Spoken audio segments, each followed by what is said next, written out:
మెదక్ జిల్లా ఏడుపాయల వనదుర్గ భవానీ ఆలయం వద్ద దేవీ శరణాలతో ఉత్సవాలు అత్యంత వైభవంగా ప్రారంభమయ్యాయి. మొదటి రోజు బాలా త్రిపుర సుందరిగా అమ్మవారు భక్తులకు దర్శనమిచ్చారు. శ్రీ శ్రీ శ్రీ మాధవానంద సరస్వతి స్వామి ఆలయం రాజగోపురంలో అమ్మవారికి ప్రత్యేక పూజలు చేపట్టారు. మంజీరా నది ఉప్పొంగి ప్రవహించడంతో ప్రత్యేక పూజలు నిర్వహించి గంగాహారతి ఇచ్చారు.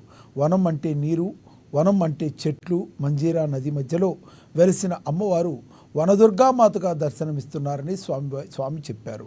ఇక్కడి ప్రదేశంలో అమ్మవారిని దర్శించుకోవడం పూర్వ జన్మ సుకృతంగా భావించాలని స్వామివారు తెలిపారు.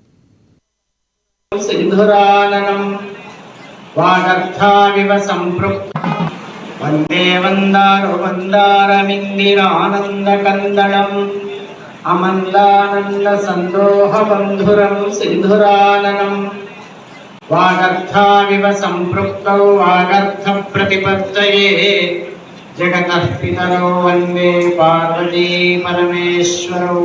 1000 రూపాయలు మీరు చెల్లించి